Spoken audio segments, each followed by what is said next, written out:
Thank you. Good afternoon. As my friends earlier from Port Everglades said, I will not embarrass you or the Spanish language. So with your permission, I will go in English at this point. Thank you very much. It's certainly a pleasure to be here. And I stopped and I thought it's sort of ironic that someone would ask somebody to come here and speak about climate change to the Latin American Congress of Ports. Because when I stop and think about it, you folks in Latin America, those of you from Latin America, don't know anything about climate change.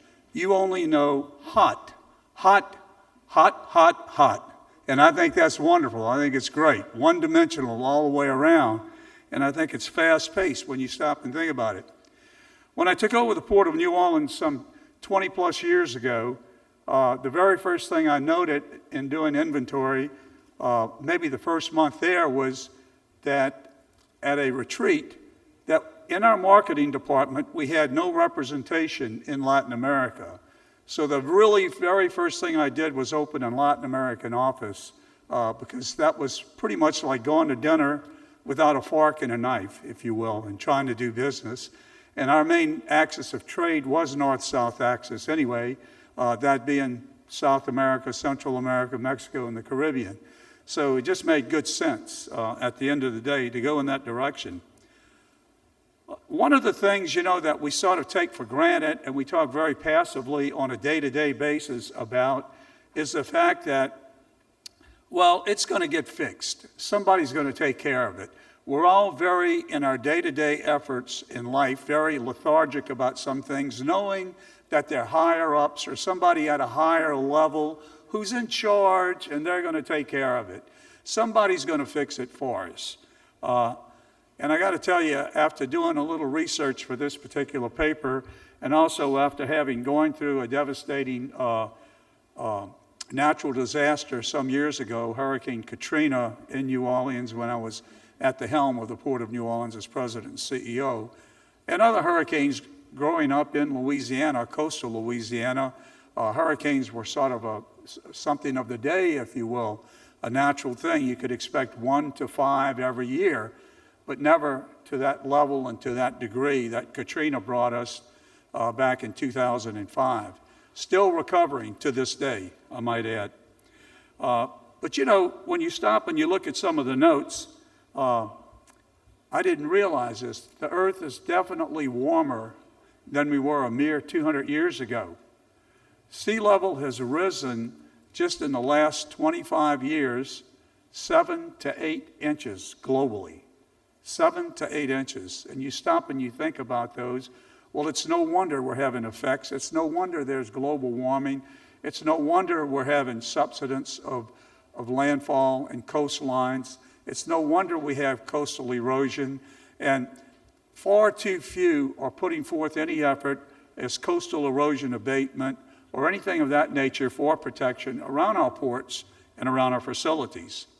And you and I all know why protect a port. Well, at the end of the day, you stop and add it up, and you think about what you're doing from a day-to-day basis. Why protect a port? Why a port? You go down on the street outside of this hotel here, and you ask somebody where they got their jacket, or where they got their blouse, or where they got their whatever they were wearing, and they'll tell you, well, it was Saks Fifth Avenue, it was Target. No, you got it at the port. You got it at the Port of Miami, the Port Everglades, and it came from another port somewhere overseas. 80% of all cargo moving worldwide moves via the sea and moves between ports. 80%. So I'd say that's a pretty good reason for us maintaining our port facilities and making sure that we're climate-proofed for the future. All too often in the past, we have ignored climate change and we've ignored climate proof. If you talk to our engineers today, they'll be the first to tell you, the American Society of Construction Engineers, Civil Engineers, or any of them, that all of our standards today are predicated upon and are based on ancient history. Climate change of the past is what is factored in. History. Not anything of today or anything of tomorrow. And I can tell you in no uncertain terms, things have got to change. Thank goodness we had this summer the Paris Accord. And in the Paris Accord, which consists of, in this instance, the G20 group, 20 countries, of which the United States is one. And of course, we have a leader now. The President of the United States says he's going to drop out of the G20 by next year, by 2020, which would be absolutely horrible and horrific if that happens. But the Paris Accord basically has come up with a number of standards which basically include future protection of future climate changes as they've been in the past. And it all emanates, if you will, ladies and gentlemen, from greenhouse emissions, from carbon dioxide. And that all comes from the United Nations and several of the committees of the United Nations, which I can cite, that basically indicate that it all is around greenhouse gases and emissions from the atmosphere that cause coastal erosion, that cause sea rise, that cause all of the numbers that I just cited a minute ago, the 7 to 8 inches just in the last recent years, less than a half century. In order to cope with that, what's happening? What's the end result? Sea level rising, what is that really doing to my port or your port? With sea level rising, it is causing erosion at a faster rate than anybody ever anticipated. In our case, in New Orleans, we had offshore barrier islands to protect against the surge of a hurricane or a storm. All gone, totally gone, prior to Katrina hitting New Orleans in 2005. In Louisiana, we are now at a ridiculous rate of losing one football field. One football field, if you can imagine the size of a football field, every single hour. That is unbelievable. Think about it, a football field every hour. There goes your coastal protection. There goes your coastal barriers.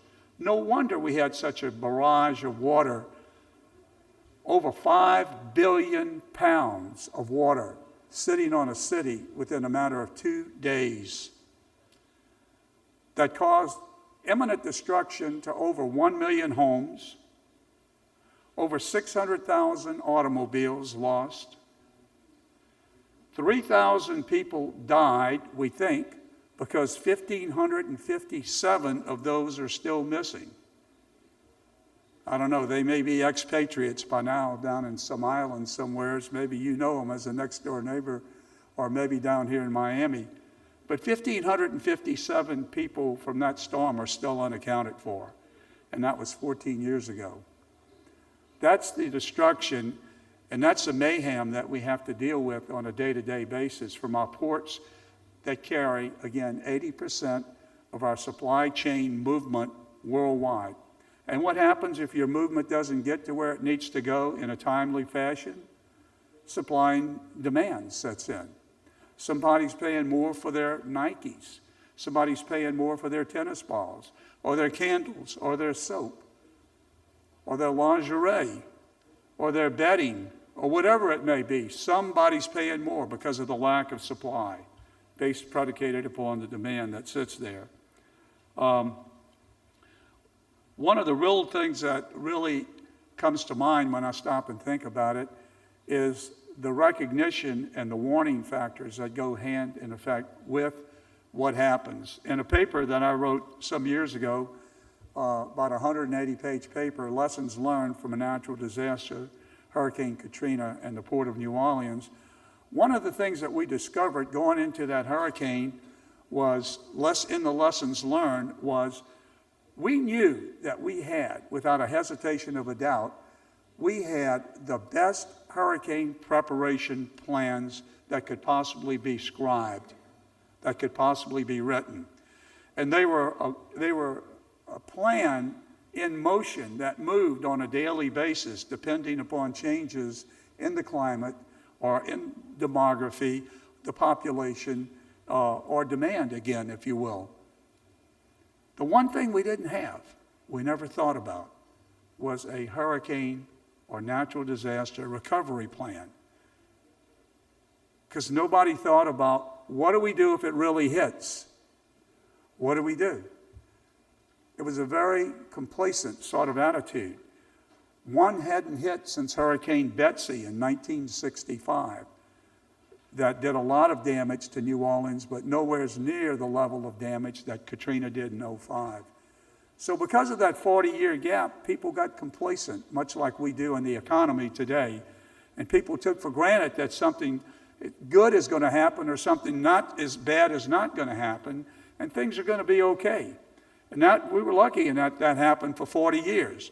But your port, if it hasn't already been involved, look at Puerto Rico, look at Haiti, and I could go on and on and on, naming names of ports that have been affected. We were just talking moments ago about effects that in Chile, as an example. I was in Valparaiso one morning at 4 o'clock when one hit, and I was on the 5th floor of a hotel. Part of the hotel was lost. And you don't get a warning for that. At least with a hurricane, we've got a 3 or 4 day warning. Tornadoes, you don't get a warning. But all of those instances of climate change that are affected in some dramatic hit somewhere on Earth are the result, again, of, back to repeat myself, climate change. And it all goes back to the fact that it's global warming. In that Paris Accord, the G20 actually came up with some suggestions, and then out of it, something positive came. The Europeans began to make move, and they came up with, through PIANC, one of our international partners in maritime growth for the future, are working on now, they met this summer, as a matter of fact, in Geneva, Switzerland, and the European Accord, which is a spinoff of the Paris Accord, actually came up with, in motion, new plans, new ideas, and new thoughts for how should we build ports of the future. It's amazing, it's mind-boggling, and surprisingly not that much more expensive, very cost-effective. And it all has to do with reinforcement, new types of materials, new types of planning, new types of engineering, where things are buttressed a heck of a lot more. Using, as I said, different materials where we used to use maybe timber piles, now of course concrete, and using the concrete, a lesser amount of concrete because of the nature of its capacity for loading, load-bearing issues. At a container terminal, when we generally think in terms of handling one of the modern-day containers, we're looking at 1,000 to 2,000 pounds per square foot. That was unattainable 10 years ago, only 10 years ago. It's affordable and attainable now due to new waves of invention and new ideas that have come about as a result of that particular issue. Another one that comes into play that we don't ever stop to think about, a result of a natural disaster, be it man-made or an act of terrorism or a natural disaster, is communications. That was the single biggest thing that we lost. And I got to go back and thank you good folks again one more time of all of Latin America. The first 5 phone calls I received, other than the President of the United States, 3 hours after the storm hit, the President asked, "What do you need?" Like an idiot, I said, "We need blankets, we need food, we need water, we need first aid supplies." And President Bush said, he paused. There was a long pause, and he came back and he said, "What do you really need?" Then the light bulb went off. And what he really meant was, but the answer was intermodal connectivity, manpower, because everybody had evacuated and left New Orleans. Nobody was left except for 3,000 or 4,000 people who turned out to be looters and shooters. It was like a war zone for 4 days, having to control those folks until the military, the 101st Airborne and the 82nd Airborne of the United States Army actually showed up and brought law and order back to New Orleans after 4 days. But communications was a big issue. Other than the President, the next 5 phone calls I got were from Latin American ports. I remember them vividly. And out of that evolved lifelong friendships, I'm happy and proud to say, with those port directors at that time, some of whom are still working, and I just will never forget that. So other than the fact that our natural trade in New Orleans was on a north-south axis, destined for, again, South America, Central America, the Caribbean, and Mexico, it was just a natural thing to go to them and for them to come to us and to ask what we needed. And the communications, however, I got to tell you, was out. We lost towers at the time, and the results and the lessons learned were backup phones with a different area code from other cities that were landlocked and not on a coastline somewhere. St. Louis, Chicago, they were still in business, so we could use those phones, and we could use those for issues that we had to deal with. At the end of the day, if I had to wrap all of this up, and I go back to all of the meetings, the conferences, the summits that have been held internationally that deal with ports for the future, how to develop and how to build those ports for the future, it all comes down to a priority list that the Paris Accord certainly had, the G20 group certainly has, PIANC, the European group certainly has, as they move forward with their new recommendations on building, designing, and planning for the ports of the future. They're beginning with a priority list, and that priority list consists of small island nations, because right now they're the most vulnerable and the most to be potentially affected. They commissioned, the United Nations actually commissioned a study to determine what would the results be if the big one hit, and they used 2 islands as an example. Some of you know about it. They were Jamaica and St. Lucia, and those reports are available. I got it in here somewhere in my notes. I'll be happy to make it available to you after if you need it. But it all comes down to, again, one of the goals that's thrust into the mix, and it's called the 1.5 degrees centigrade goal. And what that means is kind of misleading. What it means is that by the year 2030, we want to see that temperature rise on a global average no more than 1.5 degrees centigrade or 2.7 degrees Fahrenheit. It's already started. The question is, how do we nip it in the bud to where it doesn't become 3 degrees centigrade, and it's moving at a really, really, really rapid rate. Permafrost in the Arctic is now melting at a 95% faster clip and rate than it did 15 years ago. The projections now show, if nothing is done, that by the year 2030 or 2040, we will have ice-free summers. There'll be no more ice making taking place, and the Arctic will basically vanish. And of course, you've all heard the great news, and the flip side is, well, if it vanishes, then we've got a new channel up there that we can go from the Pacific to the Atlantic in.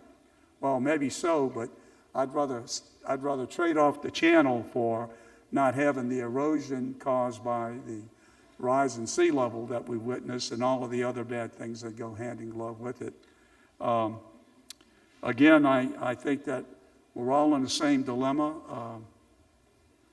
I met with the governor, I never will forget, of Mississippi, Governor Musgrove, 3 days after Hurricane Katrina hit. He had come in to see what he could do because the same hurricane pretty well wiped out the Mississippi Gulf Coast. And when it did that, we had common interests, and the governor and I were good personal friends for a number of years. And so we met in New Orleans one night, and I said, Ronnie, it's going to take 5 years before we can get this city and this port back. And he looked at me and he said, and he was right, it's 14 years now, and we're still not totally back. We're substantially back, and what's back is bigger and better for hurricane prevention. We've invested a mere $23 billion with a B, $23 billion around New Orleans as a surge barrier to protect New Orleans from future storms, because we don't have the coastal islands due to erosion and rising sea level any longer. So when I talk about issues, it's not just, well, we need to discontinue. We need coastal erosion or erosion abatement processes. It's a lot more than that. It's about global warming and the discontinuation of carbon monoxide and fossil fuels. The G20 actually proposed that fossil fuel users for production purposes and manufacturers be taxed. It also came out of the G20 and the Paris Accord jointly as well that more effort be put into alternative solutions for energy, such as solar as just one. The water itself, hydrological, and the list goes on, windmills, the list goes on and on and on.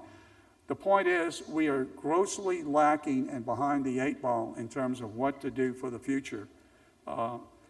I know it's the end of the day, and I know everybody wants to get the H out of here, and I don't blame you. And we have other speakers that I'm dying to hear. Well, that's a bad choice of words, dying.